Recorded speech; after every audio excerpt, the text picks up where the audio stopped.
Bismillahirrahmanirrahim. Assalamualaikum warahmatullahi wabarakatuh. Oke teman-teman, pada pertemuan hari ini kita akan membahas tentang Pancasila sebagai paradigma kehidupan bermasyarakat, berbangsa, dan bernegara. Nah, paradigma yang pertama kita akan membahas tentang pembangunan iptek. Nah, di mana paradigma ini memiliki pengertian dalam kerangka berpikir, sumber nilai, dan orientasi arah. Sedangkan pembangunan nasional adalah bangsa Indonesia untuk mencapai tujuan nasionalnya sebagaimana yang tercantum dalam pembukaan Undang-Undang Dasar 1945. Dan selanjutnya, Pancasila sebagai paradigma pembangunan nasional mengandung arti bahwa Pancasila segala aspek pembangunan harus mencerminkan nilai-nilai dari Pancasila. Prinsip pembangunan nasional yang pertama adalah hormat terhadap keyakinan religius setiap orang, hormat terhadap martabat sebagai pribadi atau subjek di mana manusia seutuhnya, kesatuan sebagai bangsa yang melayani segala bentuk sekretarianisme, nilai-nilai yang terkait dengan demokrasi konstitusional dan keadilan sosial yang mencakup persamaan dan pemerataan. Pancasila sebagai pengembangan paradigma Ipolexosbud Hankam. Nah, yang pertama akan kita bahas adalah ideologi. Dalam pengembangan Pancasila sebagai ideologi harus memandang sebagai ideologi yang dinamis, yang dapat menangkap tanda-tanda perkembangan zaman dan perubahan zaman. Maka untuk itu, kita harus memperhatikan peranan dan kedudukan Pancasila sebagai yang pertama, Pancasila sebagai ideologi terbuka. Yang kedua, sebagai wawasan kebangsaan atau nasionalisme.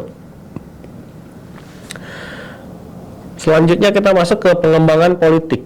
Dalam usaha membangun kehidupan politik, maka perlu dikembangkan yang pertama, sistem politik nasional yang berkedaulatan rakyat, demokratis dan terbuka.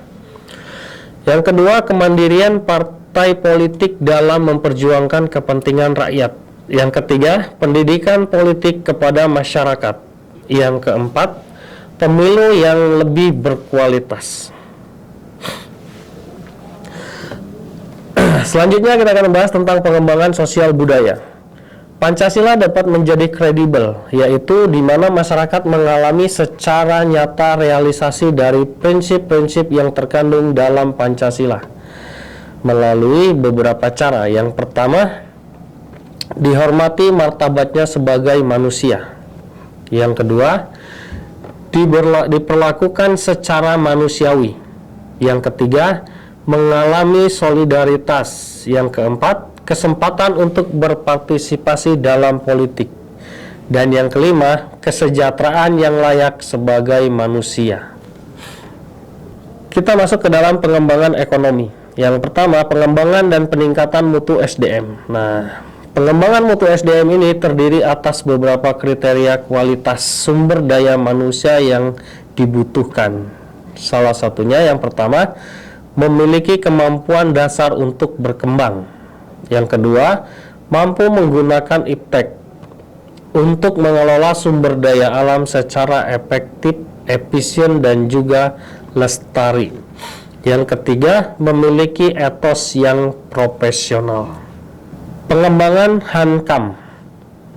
Pembangunan nasional tak terlepas dari ketahanan nasional, yaitu perwujudan cita-cita bangsa yang terjabar sebagai berikut. Yang pertama, nilai-nilai fundamental pribadi yang menyangkut pribadi warga negara. Yang kedua, nilai-nilai yang menyangkut sistem atau struktur kehidupan bermasyarakat.